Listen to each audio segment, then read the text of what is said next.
Mon nom est Myriam Guillemette, conseillère à la recherche au vice-décanat à la recherche de l'ESG. Je dirais que c'est assez difficile de décrire une journée type. Ça varie vraiment en fonction des périodes de l'année. Donc, on a des périodes de l'année où on va se concentrer principalement sur la relecture des demandes de financement qui sont soumises par nos professeurs, ou sinon, dépendamment des programmes de bourse qui sont en opération durant l'année, les différents concours qui se passent. Donc, c'est assez difficile de dire que j'ai une journée type.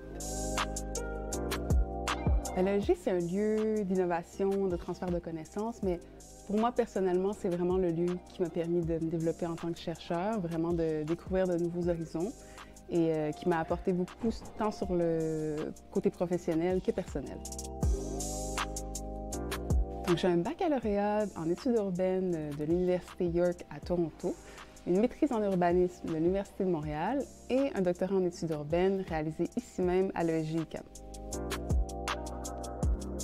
Mon doctorat portait sur l'étude de l'hivernité urbaine, en fait, l'étude des représentations de l'hiver à Montréal depuis la fin du 19e siècle, de voir en fait comment est-ce que l'hiver fait partie de notre identité collective et touristique, et en fait de voir comment l'hiver en fait partie de notre patrimoine collectif. Pour aborder la question de manière plus précise, en fait, on s'est concentré sur 3 axes principaux par lesquels étudier l'hiver. Premièrement, la ville souterraine de Montréal, le phénomène des snowbirds et l'histoire des carnavals d'hiver de Montréal, pour vraiment voir de 3 perspectives différentes par laquelle aborder la question hivernale et par laquelle voir l'influence de ces éléments-là sur les représentations hivernales de Montréal chez les Montréalais eux-mêmes.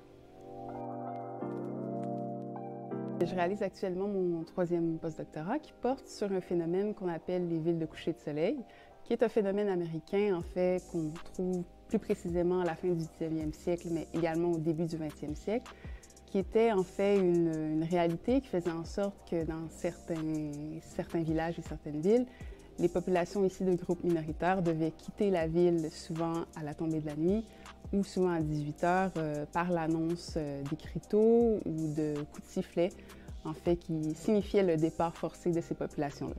Ce qu'on étudie, nous, plus précisément, c'est l'application de ce phénomène-là dans les villes canadiennes au début du 20e siècle. On étudie plus précisément un cas de figure qui est un village minier au nord du Manitoba qu'on appelle Thompson, en fait, qui a été construit et auquel on voit la contribution des premiers peuples être effacée au fil du temps. Donc, ce qu'on tente de faire ici, c'est de rétablir cette mémoire-là et ce patrimoine-là qui vient entièrement des premiers peuples. Je travaille présentement sur une monographie qui porte sur l'histoire des carnavals d'hiver de Montréal. Donc, on connaît les 5 grands carnavals qui ont eu lieu entre 1883 et 1889 à Montréal. Mais ce qu'on ignore, en fait, c'est la dizaine de carnavals qui a eu lieu entre 1889 et 1984, date de début de la Fête des Neiges de Montréal. Donc, on s'intéresse plus précisément sur l'histoire, sur l'organisation, sur la programmation, sur les publics cibles de ces différents événements pour un peu retracer le parcours hivernal de Montréal. Je fais de la course depuis longtemps. J'ai fait quelques courts marathons. Sinon, dans mes temps libres, je fais aussi du tennis et de la boxe, mais je dirais que ce sont plus des hobbies que des passions. Si vous avez envie de savoir ce qui se passe au niveau de la recherche à l'ESG, je vous invite à suivre les publications du vice-décanat à la recherche ou encore de passer nous voir au R1650.